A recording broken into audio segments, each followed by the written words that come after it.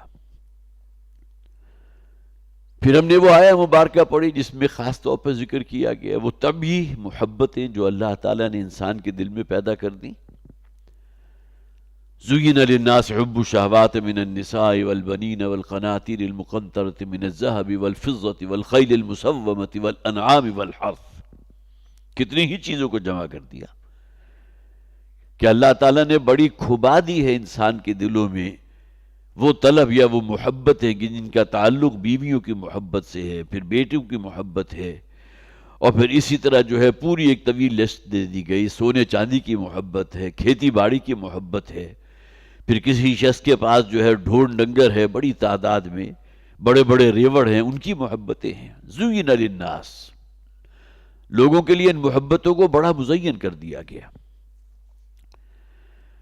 پھر آخر میں فرمایا ذالک متاع الحیات الدنیا، یہ جو چیزیں بھی اللہ تعالیٰ نے گنوائی ہیں یہ صرف دنیا میں گزر بسر کے لیے ہے، گزران کے لیے. اگر یہاں کے تم نے دل لگا لیا اور اپنے خالق کو، اور آخرت کی نگاہ تمہاری نگاہوں یا آخرت کا معاملہ جو ہے تمہاری نگاہوں سے اوجھل ہو گیا تو یہ بربادی اور ہلاکت ہے. تو ذالک متاع الحیات الدنیا، یہ دنیا میں گزر بسر کے لیے اللہ تعالیٰ نے تمام چیزیں اور محبتیں تمہارے اندر پیدا کر دی. اور ظاہر ہے کہ پھر کیا شے ہے، جیسا کہ ہم نے پچھلی مرتبہ بھی پڑھا تھا وَمَا الْحَيَاةُ الدُّنْيَا إِلَّا مَتَاعُ الْغُرُورِ، اور دنیا کی زندگی سوائے دھوکے کے سامان کے کچھ نہیں. اور آگے بہت ہی لطیف انداز میں اشارہ کیا گیا قُلْ أَوْنَبِّئُكُمْ بِخَيْرٍ، اے نبی ان سے کہہ دیجئے یہ دنیاوی مال و اسباب جو ہیں جن کا بھی ذکر کر دیا گیا، کیا میں تمہیں اس سے آگے بڑھ کر بہت آگے کی خیر نہ بتاؤں، کامیابی، فوز و فلاح جو آخرت میں تمہارے حصے میں آئے گی. لِلَّذِينَ اتَّقَوْا عِنْدَ رَبِّهِمْ، اور وہ لوگ کہ جنہوں نے اللہ کا تقوی اختیار کیا، اس دنیا میں اپنی زندگی بسر کی اللہ کی فرما برداری اختیار کرتے ہوئے، تو ان کے لیے تو پھر ان کی ابدی زندگی میں ہوں گی جنات تجری من تحتها الانہار خالدین فیہا وازواج مطہرۃ ورضوان. آخرت میں اللہ تعالیٰ نے ان کے لیے وہ باغات تیار کیے ہیں جن کے دامن میں نہریں رواں ہیں، اور پھر انہیں بہت ہی پاکیزہ جوڑے اسپاؤسز عطا کیے جائیں گے. ورضوان من اللہ، اور سب سے بڑھ کر اللہ کی رضوان انہیں حاصل ہو جائے گی. واللہ بصیر بالعباد، اور اللہ تعالیٰ اپنے بندوں کی ایک ایک حال سے واقف ہے. اب کون لوگ ہیں یہ، ان کی اوصاف آ گئے، 5 صفات بیان کر دی گئی. اب یہ وہ مقامات ہیں کہ جنہیں اپنے سامنے رکھ کر ہمیں اپنا جائزہ لینا چاہیے کہ قرآن حکیم جن لوگوں کے بارے میں کہتا ہے یہ کامیاب ہیں، فوز و فلاح سے پہنچے ہوئے ہیں، اور اللہ تعالیٰ نے ان کے لیے وہ باغات تیار کیے ہیں جن کا ذکر جا بجا قرآن حکیم میں موجود، تو یہ وہ لوگ ہیں جن میں یہ صفات موجود ہوں: الصابرین والصادقین والقانتین والمنفقین والمستغفرین بالاسحار، صبر سے کام لینے والے، تحمل سے کام لینے والے، برداشت سے کام لینے والے، اور سچے لوگ، قول کے اعتبار سے بھی سچے، کردار کے اعتبار سے بھی سچے. والقانتین، اور اللہ کا ہر حکم بجا لانے والے، پوری زندگی میں اللہ کی فرما برداری اختیار کرنے والے. والمنفقین، اور اللہ کے راستے میں خرچ کرنے والے ہیں، جس پر اللہ کا فضل ہے، اللہ کی عنایتیں ہیں، اللہ کی رحمت ہے، اس دنیا میں اللہ نے انہیں بہت کچھ دیا تو اس میں سے نکالتے رہتے ہیں۔ وَمِمَّا رَزَقْنَاهُمْ يُنْفِقُونَ، جو کچھ ہم نے انہیں دیا ہے اس میں سے خرچ کرتے ہیں، نکالتے ہیں۔ والمنفقین، خرچ کرنے والے لوگ۔ والمستغفرین بالاسحار، اور خاص طور پر صبح کے اوقات میں اللہ کے حضور استغفار کرنے والے۔ نبی اکرم صلی اللہ علیہ وسلم، یہ ایک حدیث میں نے پہلے بھی آپ کو سنائی بارہا، ظاہر ہے کہ یہ باتیں ہمارے اسی ایمانی جذبات کو جلا دینے کے لیے ہے نا، کہ اللہ تعالیٰ ہر شب کے آخری پہر میں نزول فرماتا ہے اور اس سمائے دنیا پر آ کر لوگوں کو پکارتا ہے کوئی مجھ سے اپنے گناہوں کا استغفار کرنے والا، میں اس کے گناہ بخش دوں؟ ہے کوئی مجھ سے میری رحمت کا طلب کرنے والا، میں اپنی رحمت اس پر نچھاور کر دوں؟ ہے کوئی ایسا کہ جو محتاج ہے، میں اس کی احتیاج پوری کر دوں؟ تو گویا کہ یہاں تو ہمیں معلوم ہوا کہ یہ معاملہ جو ہے صرف کچھ شب قدر کا یا کسی اور بابرکت رات کا نہیں ہے، بلکہ ہر شب آخری پہر جو ہے شب کا، ہر رات میں اللہ تعالیٰ نزول فرماتا ہے، حل من مستغفر، ہے کوئی مجھ سے استغفار کرنے والا، اپنے گناہوں کی معافی چاہنے والا؟ تو یہ صفت جو ہے وہ انسان اور اس کے رب کے درمیان ایک کنیکشن پیدا کرتی ہے، اس لیے کہ دن کے اوقات میں تو ممکن ہے کسی شخص کے دل میں کوئی نیک عمل اس نے کیا ہو، ریاکاری پیدا ہو جائے۔ ظاہر ہے کہ شیطان جو ہے وہ تو بالکل اس مانسٹر کی طرح کہ جس کی ایک تھوتنی ہوتی ہے، حضور نے فرمایا شیطان کی ایک تھوتنی ہے، اور وہ اپنی تھوتنی جو ہے بندہ مومن کے دل پر رکھتا ہے، جیسے ہی اس کا دل اللہ کی یاد سے غافل ہوتا ہے فوراً دھونکنی کی طرح وسوسہ اندازی شروع کر دیتا ہے، تکبر پیدا کر دیتا ہے۔ ایک تکبر ہوتا ہے انسان کے اندر، اس بنیاد پر وہ اعلیٰ نسل کا ہے، اعلیٰ رنگ و نسل ہے، روپیہ پیسہ ہے، مال و دولت ہے، اس کی بنیاد پر تکبر پیدا ہو جانا۔ لیکن ایک تکبر وہ ہے جو علم کی بنیاد پر پیدا ہوتا ہے کہ علم تو میرے پاس ہے، تمام لوگ تو جاہل ہیں۔ اب یہ وہ شے ہے کہ جو انسان عام طور پر اسے سمجھتا نہیں، صدقہ و خیرات کر رہا ہے تو ریاکاری کی شکل میں انسان کے اندر شیطان داخل ہو جاتا ہے اور اس کے اندر وہ جذبہ پیدا کر دیتا ہے کہ جس میں اصل مقصود ہوتی ہے ریاکاری، نانمود، لوگوں کے اندر اپنے نیک عمل کا چرچا کرانا۔ تو یہ تمام چیزیں وہ ہیں کہ جو نجاستیں ہیں انسان کے ساتھ لگی۔ وَالْمُسْتَغْفِرِينَ بِالْأَسْحَارِ، اور خاص طور پر رات کے آخری پہر جو ہے استغفار کرنے والے۔ اب آئیے تیسرا رکوع جس کا ہم آج آغاز کر رہے ہیں۔ یہ تمام چیزیں تو وہ تھی کہ جو پچھلے رکوع سے متعلق تھی، چند چیزیں ریویژن بھی ہو گئی اور ساتھ کے ساتھ یہ کہ بعض چیزوں کا اضافہ بھی ہو گیا۔ ان الذین یکفرون بآیات اللہ، یقیناً وہ لوگ کہ جو اللہ کی آیات کا کفر کرتے ہیں۔ یہ سورت نازل ہو رہی ہے مدینہ منورہ میں سن 3 ہجری۔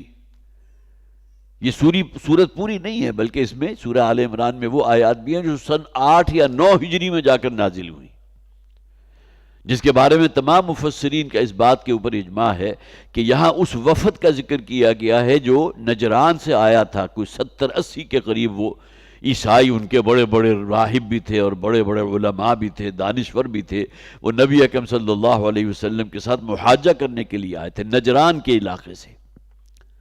تو عیسائیوں کا وہ وفد آیا جس کا ذکر ہم آگے پڑھ لیں گے، بلکہ اگلا ہی رکوع جو ہے شروع ہو رہا ہے ان کے ذکر سے۔ تو یہ آیات خاص طور پر نازل ہوئی جیسا کہ میں نے عرض کیا مدینہ میں، لیکن یہ کہ یہاں جیسا کہ ہم نے پچھلی رکوع میں بھی پڑھا، اے نبی صلی اللہ علیہ وسلم ان مشرکین سے کہہ دیجئے سَتُغْلَبُونَ وَتُحْشَرُونَ إِلَىٰ جَهَنَّمَ، تم لازماً مغلوب ہو کر رہو گے۔ غلبہ اسلام کا ہوگا، دین غالب ہوگا، دین اسلام۔ لیکن یہ کہ بہرحال اس دنیا میں تو جو معاملہ ہوگا سو ہوگا تمہارے ساتھ، آخرت میں جہنم کا عذاب تمہارا منتظر ہے۔ تو یقیناً وہ لوگ جو کفر کرتے ہیں اللہ کی آیات کا، وَيَقْتُلُونَ النَّبِيِّينَ بِغَيْرِ حَقٍّ، اور وہ نبیوں کو قتل کرتے ہیں ناحق۔ نبی کون ہوتا ہے؟ اللہ کا فرشتہ تھا، انسانوں میں سے ایک شخصیت جسے اللہ چن لیتا ہے لوگوں کی ہدایت اور رہنمائی کے لیے، جس کا ذکر سورہ حج میں کیا گیا۔ اللہ یصطفی من الملائکۃ رسلا ومن الناس، اللہ تعالیٰ فرشتوں میں سے بھی ایک کو منتخب کر لیتا ہے اپنے پیغام رسانی کے لیے، حضرت جبرائیل علیہ السلام، اور انسانوں میں سے بھی مختلف کر لیتا ہے چنیدہ بندوں کو جو کار رسالت کر رہے ہیں، کار نبوت کر رہے ہیں۔ تو یہ اللہ کے چنیدہ بندے ہیں، وہ لوگ کہ جو کفر کرتے ہیں اللہ کی آیات کا، رد کرتے ہیں رسول اور نبی کی دعوت کو، وَيَقْتُلُونَ النَّبِيِّينَ بِغَيْرِ حَقٍّ، اور وہ قتل کرتے ہیں انبیاء کو ناحق۔ انبیاء حق کے علم بردار، اللہ کے پیغام کو لوگوں تک پہنچانے والے، اور ان کا قتل جو ہے اس سے بڑھ کر کوئی اور بڑا گناہ نہیں ہے جس کا انسان مرتکب ہوتا ہو۔ ایک روایت میں ہے کہ مسلم شریف کی روایت ہے، حضرت ابو عبیدہ ابن جراح رضی اللہ تعالی عنہ، وہ اس کے راوی ہیں، وہ فرماتے ہیں کہ ایک موقع پر حضور سے سوال کیا گیا کہ جہنم میں سب سے سخت عذاب کس کو ہوگا؟ تو حضور نے فوراً جواب دیا، وہ لوگ کہ جو اللہ والوں کو اور انبیاء کو قتل کرنے والے ہیں۔ ظاہر ہے یہ تو وہ جسارت ہے نا کہ جس کی کوئی معافی نہیں، صرف اس بنیاد کے اوپر کہ ایک شخص ہے کہ جو اللہ کی طرف پکار رہا ہے۔ اتقتلون رجلا ان یقول ربی اللہ، کیا تم کسی شخص کو قتل کرنے کے درپے ہو، اس کی جان لینے کے درپے ہو، اور اس کا جرم اس کے سوائے اور کچھ نہیں کہ وہ اللہ کی طرف صدا لگا رہا ہے، پکار رہا لوگوں کو اللہ کی طرف، ہدایت کی طرف، دین کی طرف، اللہ کی فرما برداری اختیار کرنے کے لیے، اس کے علاوہ تو کوئی جرم نہیں ہے۔ تو ناحق قتل کرتے ہیں رسولوں کو۔ اسی طرح ایک روایت میں موجود ہے کہ بنی اسرائیل نے ایک ہی دن میں 45 اللہ والوں کو قتل کیا، جن میں بہت سے نبی بھی شامل تھے۔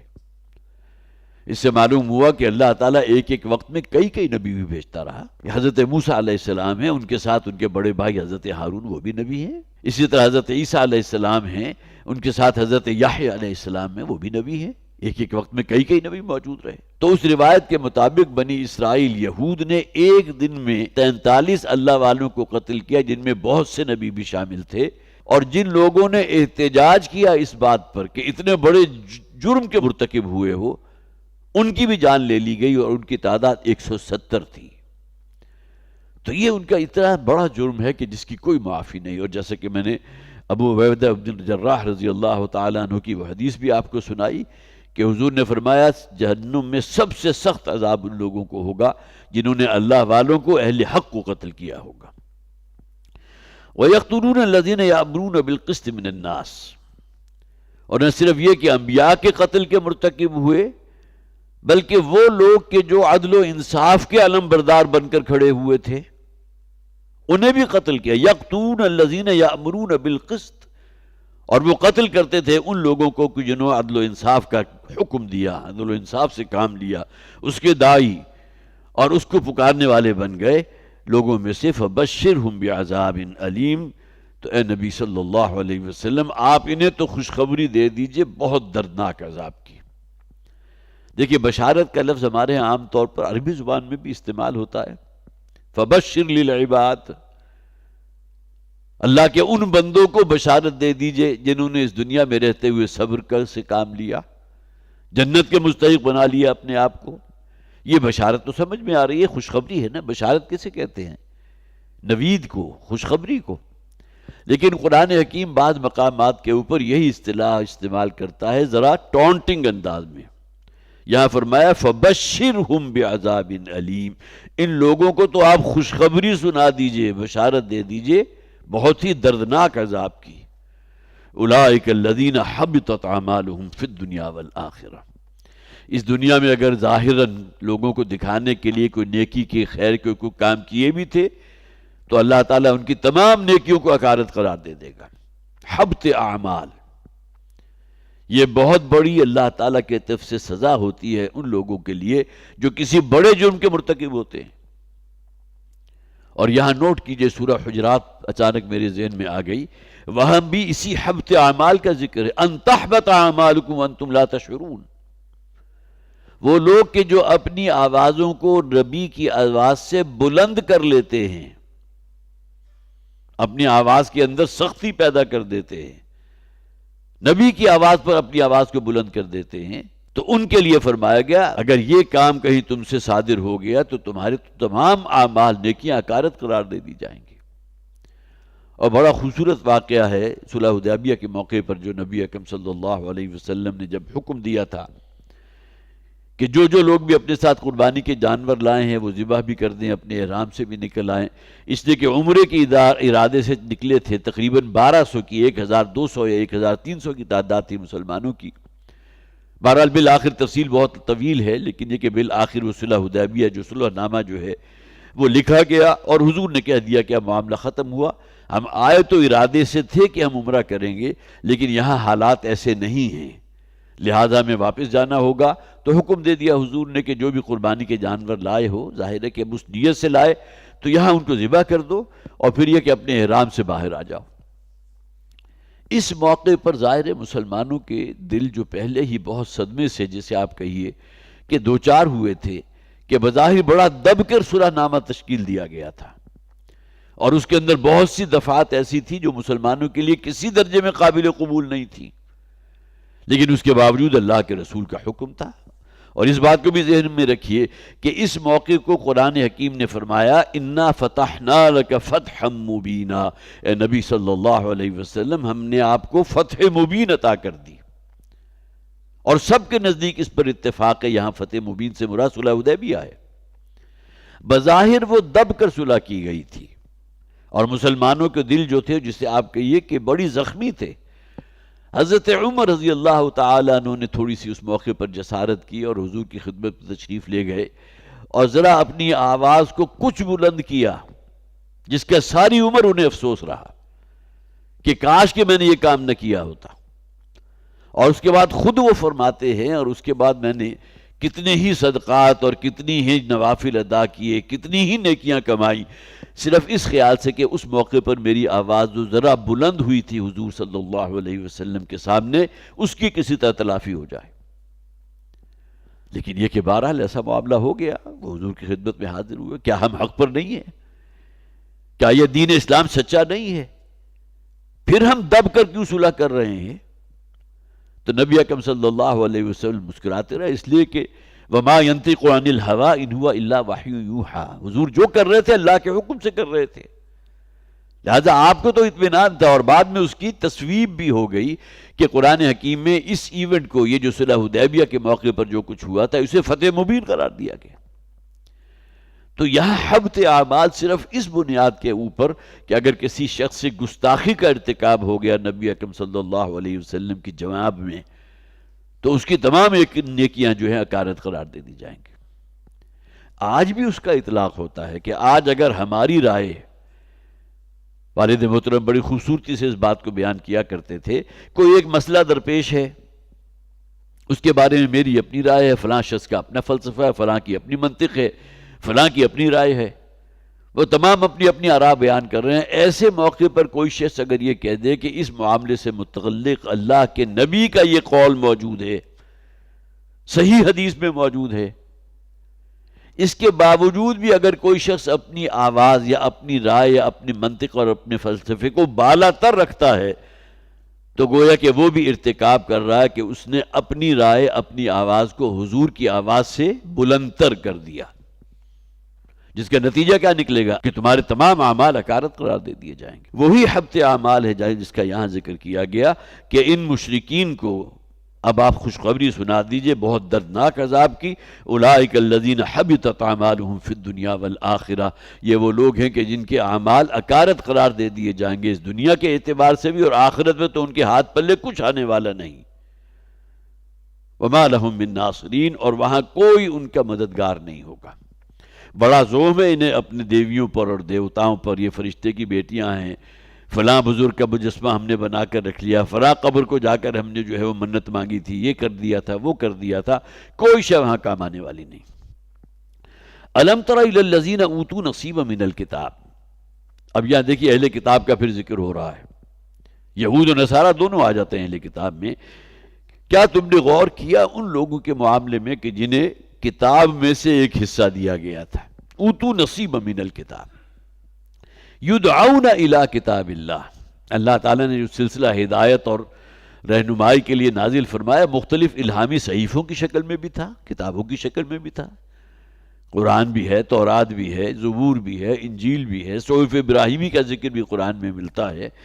تو الم تر الی الذین اوتوا نصیبا من الکتاب، کیا تم نے دیکھا ان لوگوں کے معاملے کو کہ جنہیں کتاب میں سے کچھ حصہ دیا گیا تھا؟ گویا کہ اللہ تعالیٰ کا وہ جو سلسلہ ہے اس میں سے ایک حصہ کتاب کی صورت میں دیا گیا۔ یدعون الی کتاب اللہ، کہ جنہیں پکارا جاتا ہے، بلایا جاتا ہے اللہ کی کتاب کی طرف۔ اب کتاب میں کیا ہے؟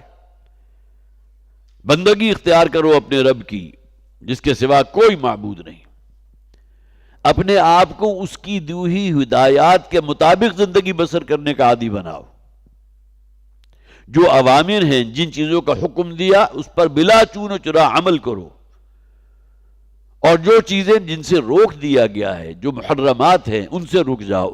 کتاب اللہ میں یہی چیزیں ہیں نا۔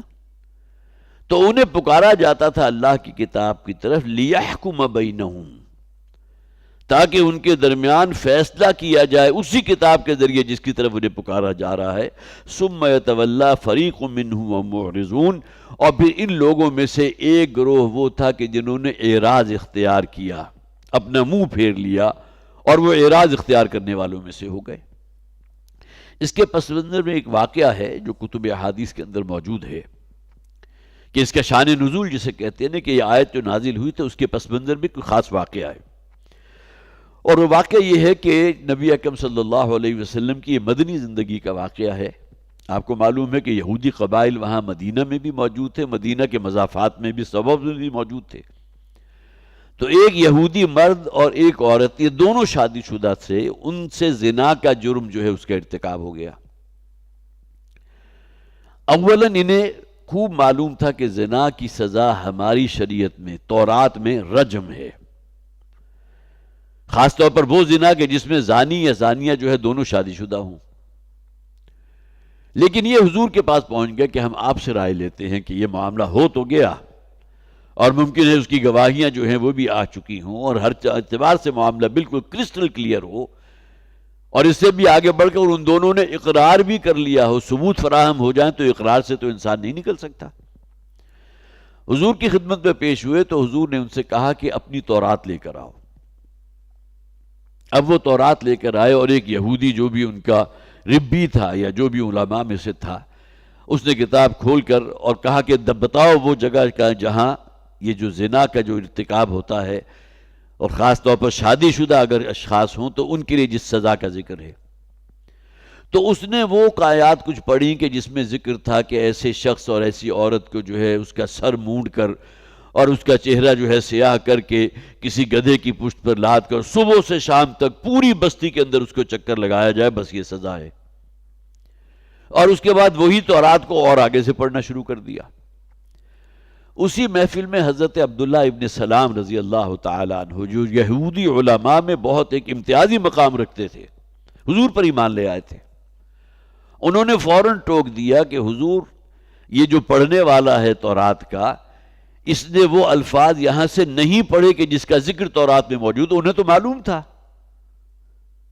کہ جس میں یہ ذکر موجود ہے کہ شادی شدہ جو زانی ہوگا وہ جو منہ سیاہ کر کے اور سر مونڈ کر اور گدھے کی پشت پر لاد کر اس کو پورے بستی میں پھرایا جائے، وہ اس شخص کی سزا ہے کہ جو شادی شدہ نہ ہو۔ شادی شدہ کا ذکر موجود ہے رجم کا۔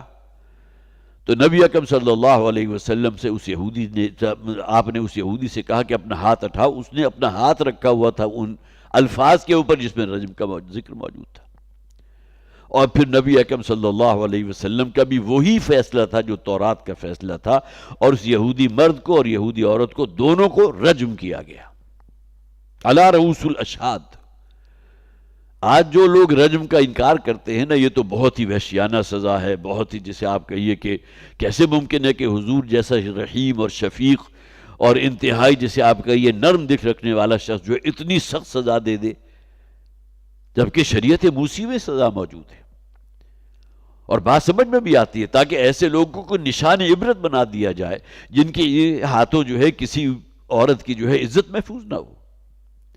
تو اس آیت کے پس منظر میں وہ واقعہ موجود ہے، الم تر الی الذین اوتوا نصیبا من الکتاب، کیا آپ نے دیکھا اس شخص کے معاملے کو، ان لوگوں کو جنہیں کتاب میں سے حصہ دیا گیا، یدعون الی کتاب اللہ، انہیں پکارا جاتا ہے آؤ اللہ کی کتاب کی طرف، اس کے مطابق فیصلہ کرو، لیحکم بینہم، تاکہ ان کے درمیان فیصلہ کیا جائے عدل و انصاف کی بنیاد پر، ثم یتولی فریق منہم وہم معرضون، اور پھر ان میں سے کچھ لوگ وہ ہوتے ہیں جو اپنا رخ پھیر لیتے ہیں اور اعراض کرنے والے ہیں۔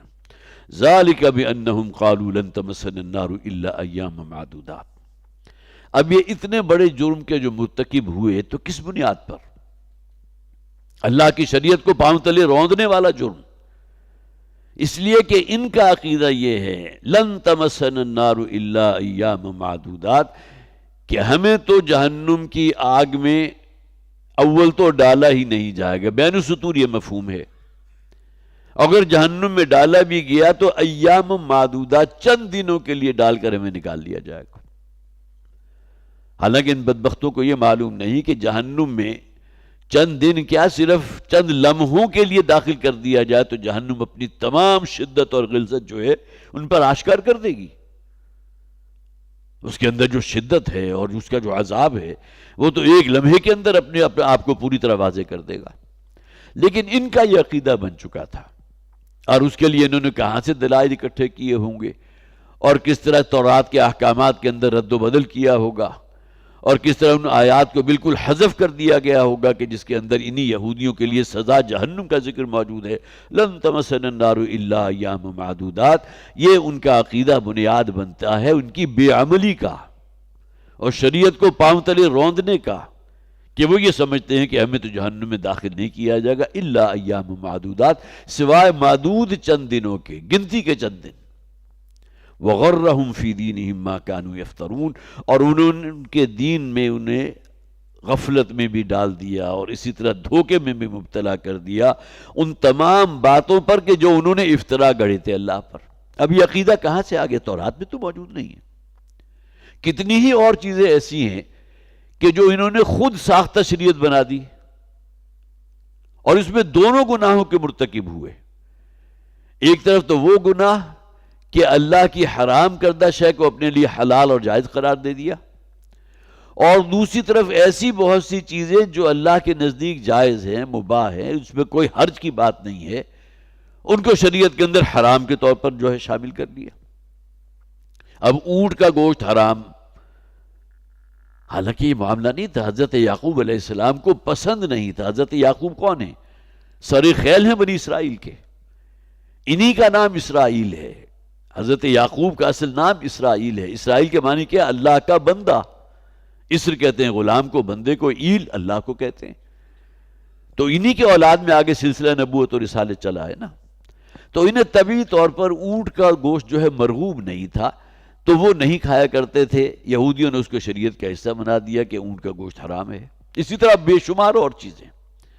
تو جہاں ان کا وہ بہت بڑا جرم تھا کہ انہوں نے ناحق انبیاء کو قتل کیا، اللہ والوں کو قتل کیا، اور یہ کہ حکم دینے والے عدل و انصاف کو ان کے قتل کے مرتکب ہوئے، اسی طرح شریعت کا تیا پانچا کر کے رکھ دیا انہوں نے، اور اسی کا یہاں ذکر ہو رہا ہے وَغَرَّهُمْ فِي دِينِهِمْ مَا كَانُوا يَفْتَرُونَ۔ اور پھر یہ کہ وہ بہکے رہے اپنی اسی دین کے جو تصورات انہوں نے خود ساختہ قسم کے تصورات تھے، جو اپنی بنائی باتیں، جو جھوٹ گڑھے تھے انہوں نے شریعت کے نام پر، وہ انہی کے اندر مبتلا رہے۔ فَكَيْفَ إِذَا جَمَعْنَاهُمْ لِيَوْمٍ لَا رَيْبَ فِيهِ۔ اب یہاں دیکھیے کہ خاص طور پر جھنجھوڑنے کا انداز ہے ہر قرآن کے قاری کے لیے۔ تو کیا بیتے کا اس دن جس دن ہم سب کو جمع کریں گے، وہ دن جس کے بارے میں کوئی شک نہیں ہے، وہ دن ہے یوم القیامہ، جی اٹھ کر اللہ کے حضور حساب کتاب کے لیے جمع ہو جانا۔ یہ ہے اصل میں معاملہ۔ ہر نبی، ہر رسول، اس کے جو بھی پیغام تھا، اس کے اندر اصل توجہ طلب چیز یہ تھی کہ اس زندگی کی فکر کرو جو مرنے کے بعد شروع ہوگی، اس کی ریفلیکشن جو ہے وہ عالم قبر یا عالم برزخ، اسی میں تمہیں مل جائے گی۔ لیکن پھر ابدی زندگی جو ہے جس کا کوئی اینڈ نہیں ہے، یہ دنیا کی زندگی تو 40 50 60 70 80 برس ختم، لیکن اس اخروی زندگی کا تو اس کا کوئی اینڈ نہیں ہے۔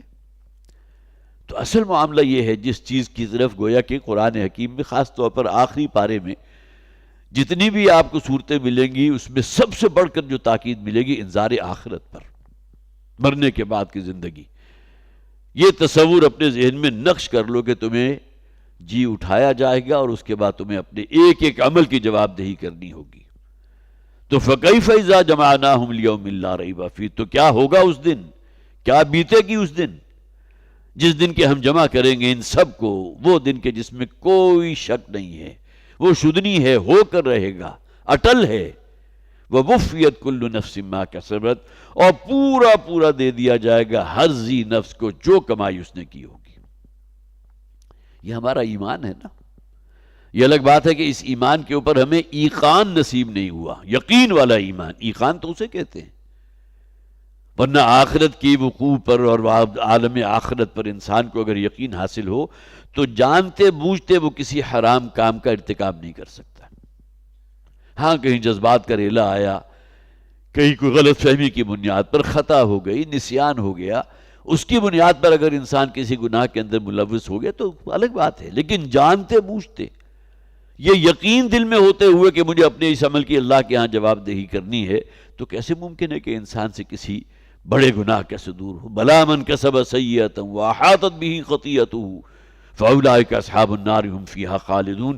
کوئی شخص بھی کوئی بڑا گناہ اگر کماتا ہے اور اس کے بعد اسی پر پوری زندگی گزار دیتا ہے تو یہ وہ لوگ ہیں کہ پھر جنہیں اللہ تعالیٰ کے ہاں پھر ان کے لیے کوئی نجات نہیں ہے. تو وفیت کل نفس ما کسبت، اور ہر شخص کو پورا پورا، وفا یوفی ہوتا ہے پورا پورا دے دینا.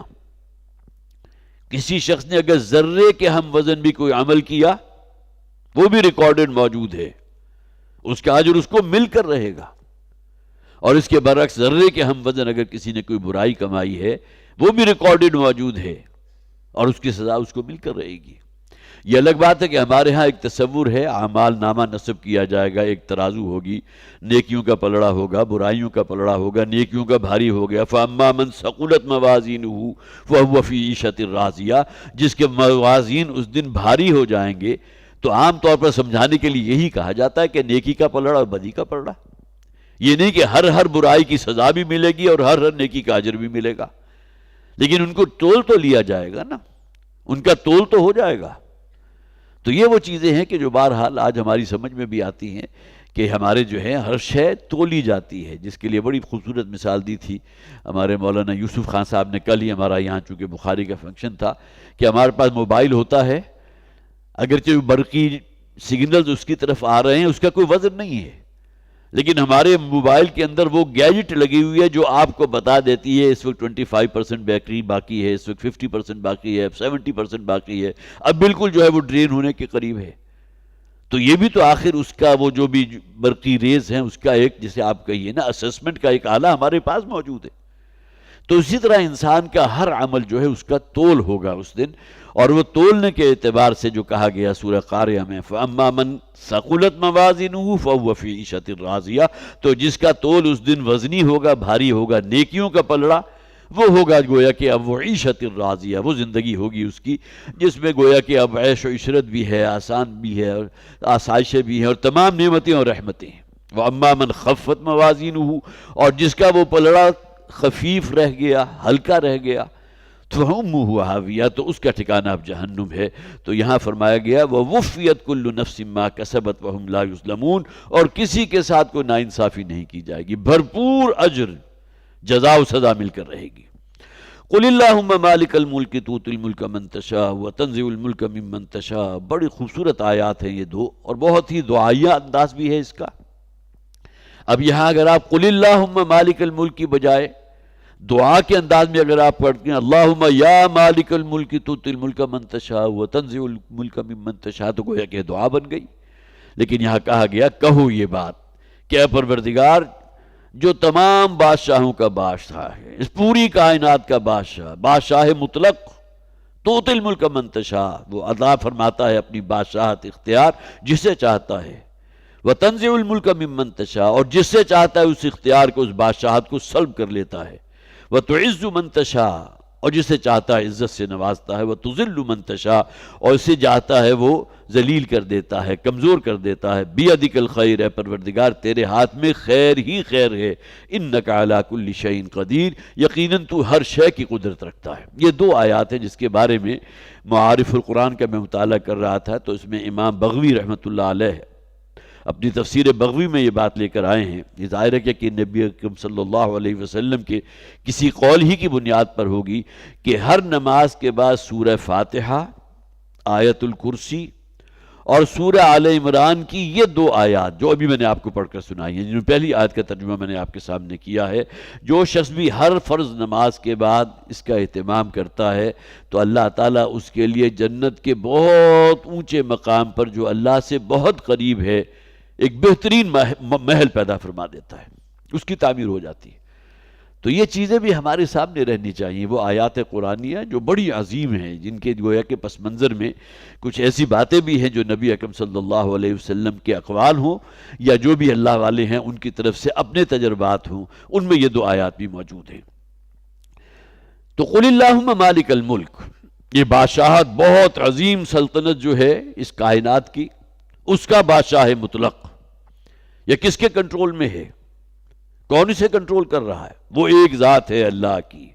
اے پروردگار، یا اللہ جو تمام بادشاہوں کا بادشاہ ہے، یہ بھی کہا گیا، اور یہ بھی کہا گیا کہ تمام بادشاہت جو ہے اسی کے لیے وقف ہے، اس پوری کائنات کا بادشاہ مطلق وہی ہے۔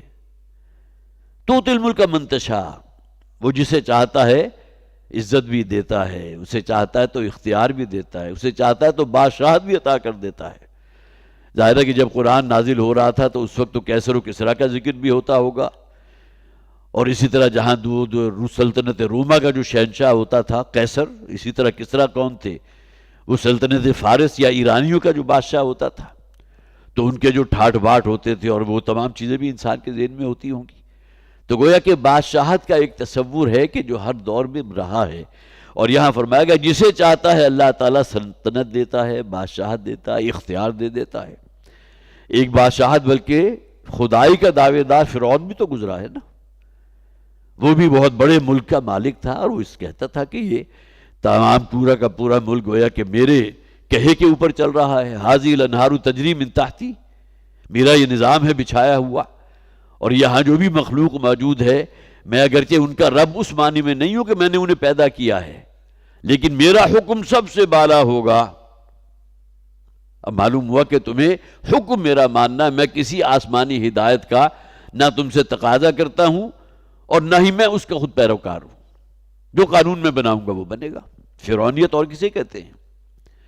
یہ الگ بات ہے کہ انسان اپنی ذات میں خود بھی فرعون بن جاتا ہے جب وہ سمجھے کہ اچھائی اور برائی جو ہے وہ میرے اپنی پسند کے مطابق ہوگی۔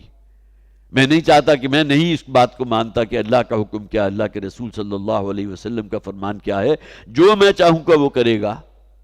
تو اس کے معنی کیا ہوئے کہ فرعونیت ہے اس کے اندر موجود۔ نفس ما ہم کم ترد فرعون نیست لیکن اوراعون ایراعون نیست، میرا اپنا نفس جو بھی ہے وہ بھی فرعون سے کم نہیں ہے۔ یہ الگ بات ہے کہ فرعون کے بعد بڑے بڑے لشکر موجود تھے، لیکن میرے پاس وہ لشکر نہیں ہے، لیکن اپنی ذات میں خود میں فرعون بنا ہوا ہوں۔ اور یہ فرعونیت کی اصطلاح بھی تو ہمارے ہاں استعمال ہوتی ہے تکبر کی وجہ سے، غرور ہو، مال و دولت کی بنیاد پر، حسب نسب کی بنیاد پر۔ اللہ تعالیٰ نے کسی انسان کو بہت ہی وجیح بنایا ہے، بہت خوبصورت جو ہے اس کو جسم دیا ہے، چہرہ دیا ہے، اس کے اندر ایک روب اور دبدبہ ہے، اسی بنیاد پر تکبر پیدا ہو جاتا ہے۔ تؤتی الملک من تشاء وتنزع الملک ممن تشاء، اور جس سے چاہتا ہے وہ سلب کر لیتا ہے۔ اختیار بھی تو انسان کا سلب ہو جاتا ہے نا، اگر وہ بیمار پڑ جائے، فرض کیجئے کوئی پیرالسس کا اٹیک ہو جائے، تو اگرچہ ہاتھ موجود ہیں لیکن اس کو جنبش نہیں دے سکتا، اس کی ٹانگیں موجود ہیں، چل نہیں سکتا۔ وہ اختیار جو پہلے اسے اپنے اوپر حاصل تھا وہ بھی اس سے سلب ہو گیا۔ اور کوئی بادشاہ بنا بیٹھا ہو، ممکن ہے کہ وہ فقیر اور جسے آپ کہیے کہ لوگوں کے سامنے ہاتھ پھیلانے والا بنا دے اللہ۔ تو یہ اختیار اللہ کے پاس ہے، یہی وجہ آگے فرمایا وَتُعِزُّ مَن تَشَاءُ وَتُذِلُّ مَن تَشَاءُ، جسے چاہتا ہے عزت سے نوازتا ہے۔ ایک تو یہ کہا گیا اصل عزت جو ہے وہ اللہ کا حق ہے، قُلْ فَلِلَّهِ الْعِزَّةُ جَمِيعًا، اللہ کے لیے ہے کل کی کل عزت۔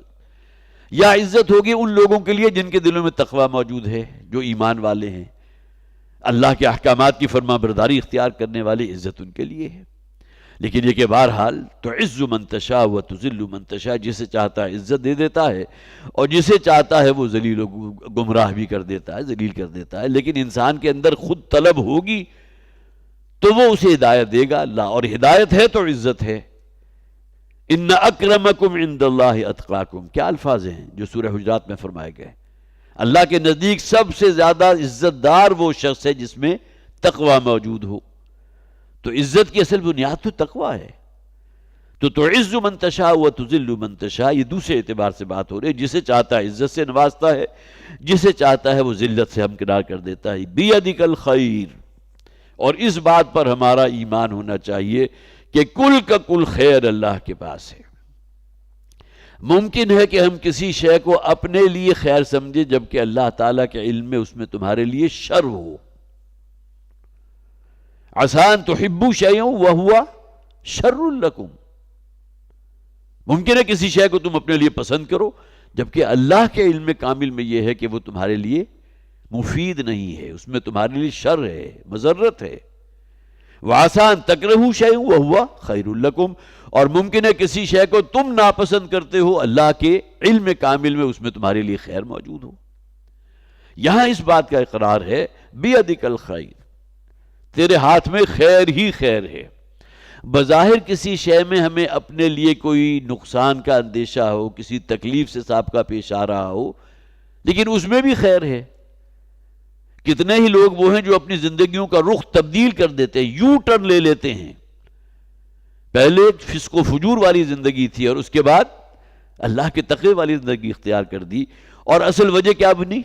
اللہ کی طرف سے کسی آزمائش میں مبتلا ہو گئے، کوئی بہت بڑا نقصان ہو گیا، کسی بیماری کے اندر اللہ تعالیٰ نے مبتلا کیا اور اس کے بعد اس سے نکال بھی دیا، لیکن اس کی اپنی زندگی کا رخ تبدیل ہو گیا۔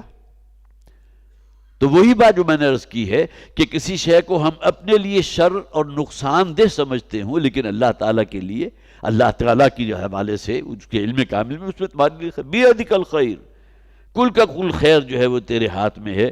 انک علی کل شیء قدیر، اور یقیناً تو ہر شے کی قدرت رکھتا ہے۔ تولج اللیل فی النہار وتولج النہار فی اللیل، تو ہی ہے کہ جو داخل کرتا ہے رات کو دن میں۔ ولج یلج آتا ہے کسی شے کا کسی دوسری شے میں داخل ہو جانا، اور بہت ہی سمجھ میں آنے والی بات ہے۔ گرمی میں آپ کو معلوم ہے دن بہت طویل ہوتے ہیں، رات بہت چھوٹی ہوتی ہے۔ اس کے معنی کیا ہوئے کہ دن کا کچھ حصہ دونوں اینڈ سے جو ہے وہ رات میں داخل ہو گیا۔ طلوع آفتاب ہو رہا ہے بہت جلدی، رات تھوڑی رہ گئی، غروب آفتاب بہت دیر میں ہو رہا ہے، رات جو ہے پھر تھوڑی رہ گئی۔ اور سردیوں میں اس کے بالکل برعکس ہو جاتا ہے کہ راتیں طویل ہو جاتی ہیں، گویا کہ یہاں رات نے کچھ حصہ دن کا انگلف کر لیا۔ ولج یلج کسی شے کے اندر داخل ہو جانا، تو یہ اللہ تعالیٰ کا نظام ہے نا۔ اس میں کیا حکمت ہے کہ گرمیوں کے اندر دن جو ہے بڑے طویل ہو جاتے ہیں، راتیں مختصر ہوتی ہیں، سردیوں کے اندر رات جو ہے وہ بہت طویل ہو جاتی ہے، دن مختصر ہوتے ہیں۔ یہ حکمت اللہ کو معلوم ہے، اور اس کا ہماری اپنی جو صحت ہے اس کے اوپر کیا مثبت اثرات ہوتے ہیں۔